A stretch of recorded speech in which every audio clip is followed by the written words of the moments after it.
Hello everybody, my name is Scuttles and welcome back to Jurassic World Evolution 2. Let's escape the cinematic mode, because today we have got the new Camp Cretaceous DLC all installed and downloaded and everything like that. I guess that probably means the same thing. Either way, we've got it all set up and ready to go, and we are going to check out all of the different creatures that this new DLC has to offer. That way you guys at home, if you haven't bought it yet, then you can look at this and decide whether you would actually like to or not. And it's just kind of fun to look at the different dinosaurs anyway, so let's just do it. Here we go.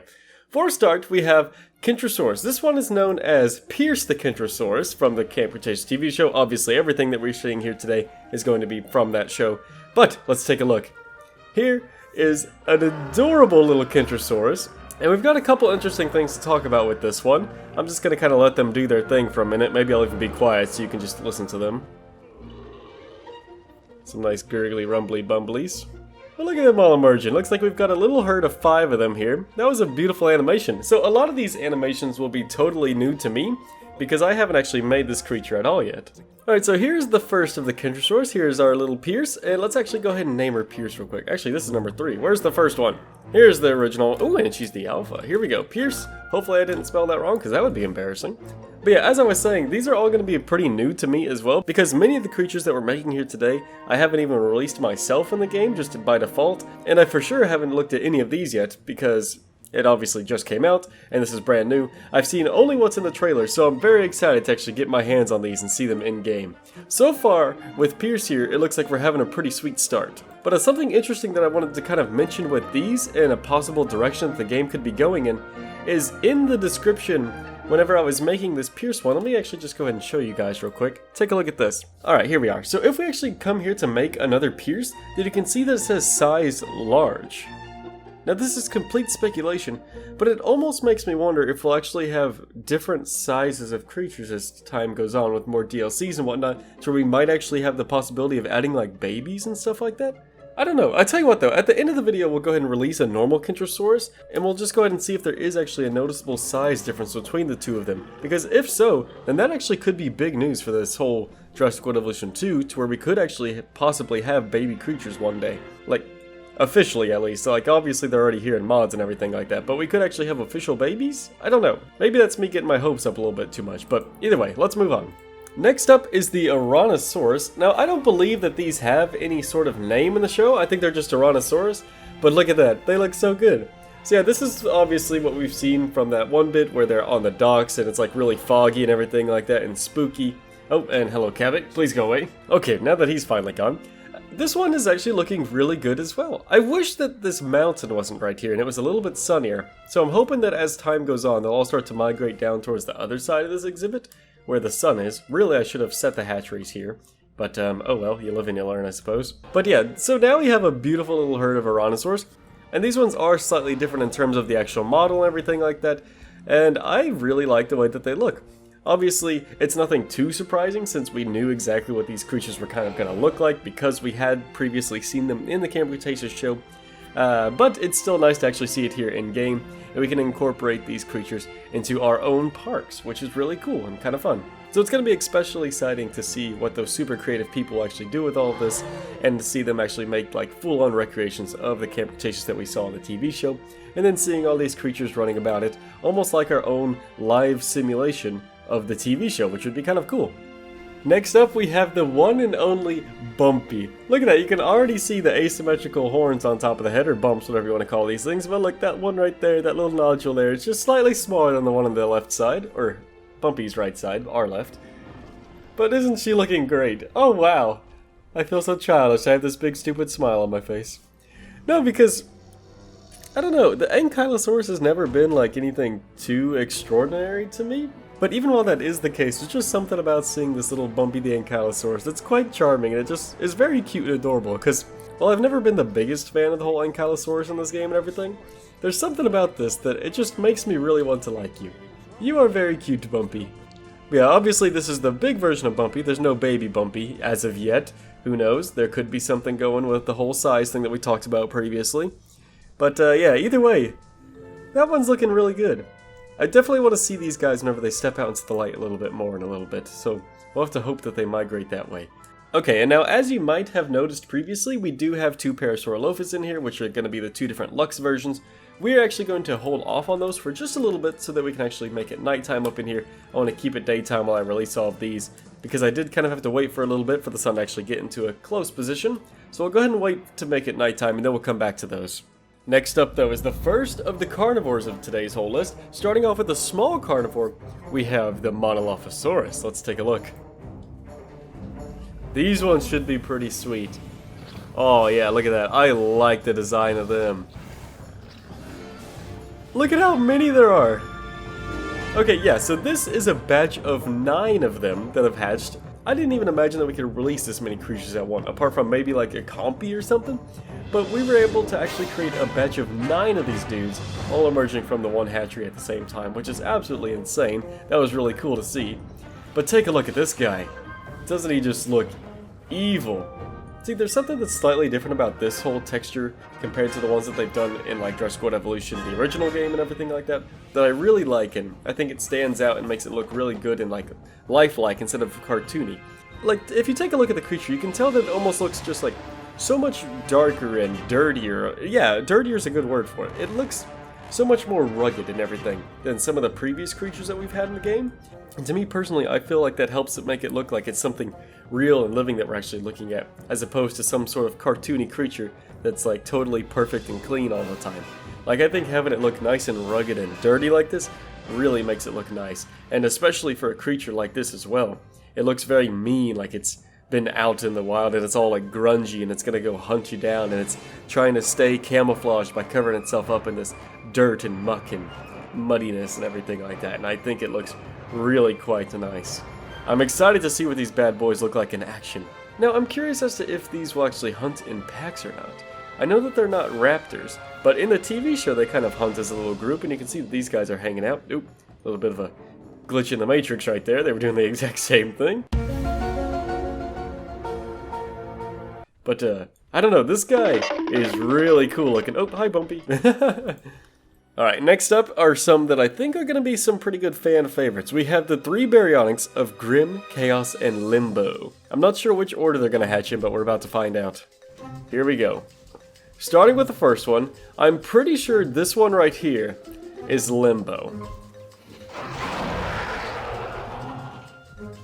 Okay, yes, so this one here is definitely Limbo. I just went ahead and checked the whole DNA analysis on it and everything to confirm if I was saying it right or wrong. And yes, this is Limbo, and might I say, I've always kind of been a little bit of a softie for these creatures, sort of like Spinosaurus, which is like the Baryonyx here, that's very like aquatic and reptilian and everything like that. I'm a big fan of them. I know that Baryonyx hasn't had the greatest sort of styles and designs and everything like that in the Jurassic franchise, but I am a fan of it nonetheless. Like, even though it might not be exactly as cool as some renditions of a Baryonyx out there with like the thin snout and everything like that, I do think that this one still has its own sort of special qualities to it that make it nice and unique and pretty cool to look at, and I definitely wouldn't mind having exhibits one day filled with the different types of Baryonyx, especially these Limbo, Chaos, and Grim ones that everybody's come to learn about from Camp Cretaceous, of course.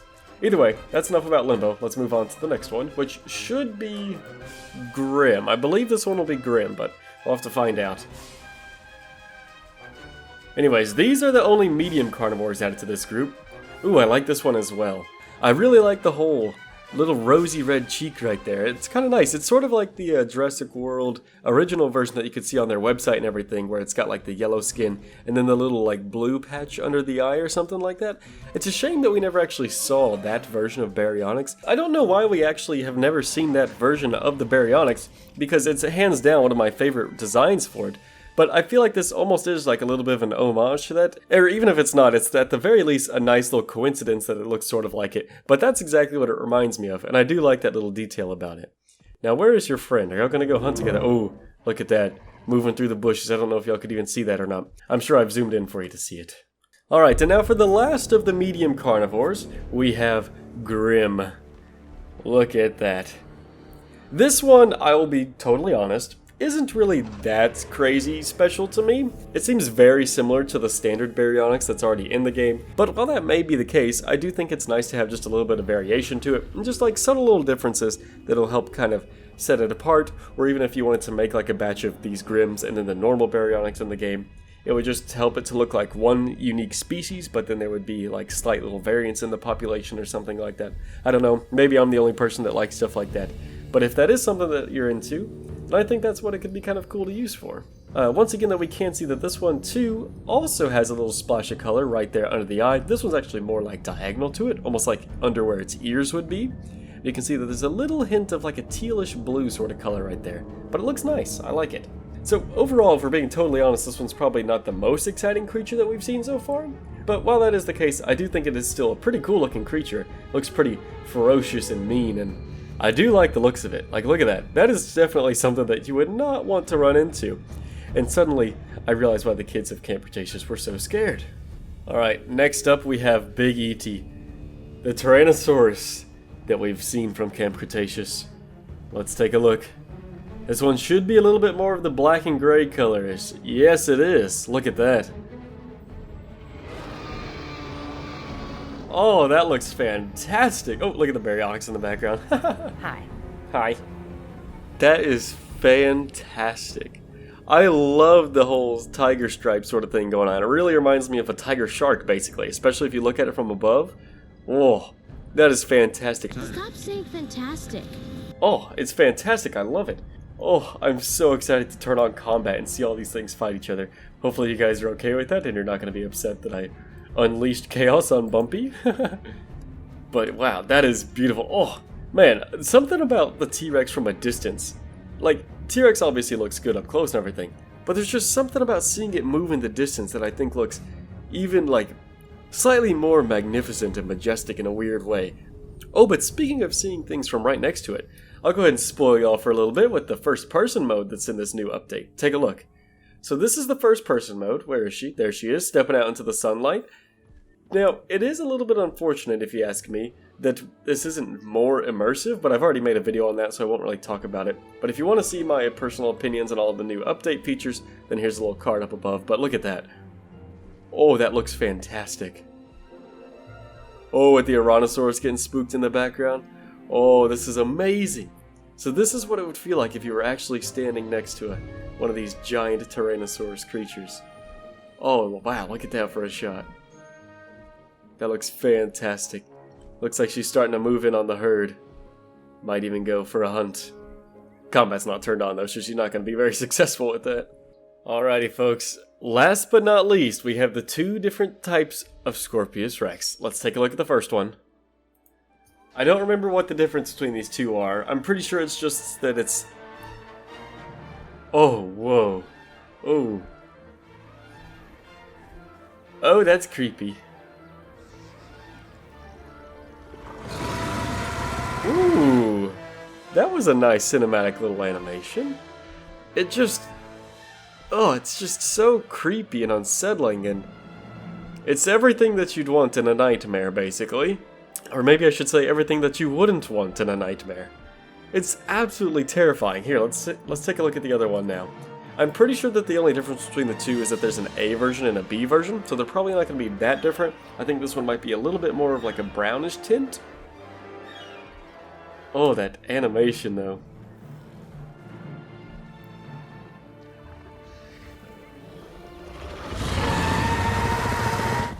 Oh. Disturbing. I've changed it to nighttime to give a little bit more of a spooky feel to it all. Take a look at this. Oh, hide the UI first. Look at that. Can you imagine running into that at nighttime? Oh god, it's like it knows we're here. Wait, does it actually know we're here? Did it just walk around me? Are you actually avoiding me? Can I like herd you like this? Look at that, he won't run into me anymore. Oh yeah, it actually knows I'm here. That's kind of crazy. Oh, that thing is so creepy though. Crouch down. Like we gotta hide. Please don't eat me. Oh, that thing is terrifying. And then just when you think you're safe and it hasn't seen you, BAM! Oh wait, what? BAM! There's another one. Okay, and last but not least, now that it is nighttime, let's take a look at the new Parasaurolophus Lux version. So for the first one, I'm pretty sure this is the pink variant. Let's take a look. Oh, look at that!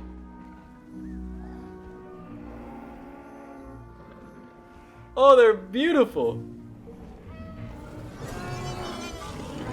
Oh, that didn't sound too good though.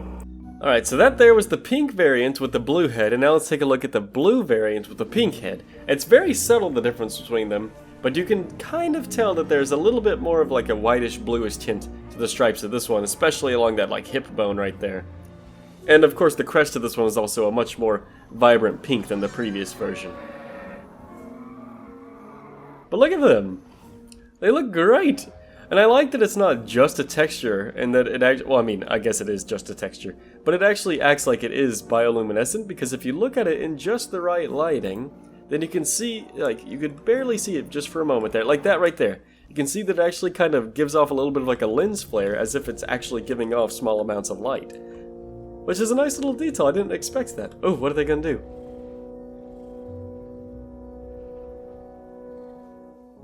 Oh. Oh, I don't think I had seen the Parasaurolophus social behavior yet. That was nice. Alright, but take a look at this. You can here see a direct comparison between the two. You can tell that the one on the left there, let me hide that real quick. You can definitely tell that the one on the left now is much more of like a whitish light color, whereas the one on the right is a much more saturated, vibrant pink color. The difference isn't like super significant. Oh, there's the Rex in the background. But it is significant enough to where you can tell the difference, especially in the crest. Like this one is obviously much more blue, and that one is much more pink. That being said, even though it's not that major of a difference between the two, it is still nice to have a little bit of variation between the two, and not just have all of them look the exact same. So, I mean, really, even though it might not be the biggest difference, I do think it's nice. Now, I'll be honest, the Parasaurolophus was another one of those creatures that's like, I enjoyed it, I liked it, I thought it was a nice looking creature, but it was never really one of my favorites, and I wouldn't really be too worried about making it. I would always try and kind of go for other creatures first, and then maybe squeeze these in if I needed them or something. But I gotta say, this gives them a nice little special feature that makes them definitely jump up on my rankings a little bit more. I feel like I'm going to be much more inclined to actually make some Parasaurs now, because they do actually give that little bit of life at night. And that's just adorable. Who wouldn't want more of that in their park? Well, everybody, this has been everything that the Camp Cretaceous DLC has to offer. Well, with the exception to the Scorpios Rex skins. If you guys would like to see those, then I'll probably be putting those out in shorts at some point today. Or you can just go and download this DLC for yourself. It costs $9.99 USD. I probably should have mentioned that earlier. But yeah, it's $9.99 USD. So if you liked what you saw today, then hey, maybe you can go get it and experiment around with it yourself. But that's pretty much everything that this has had to offer for me today. So I hope you enjoyed this, and until next time, thank you so much for watching, and bye-bye.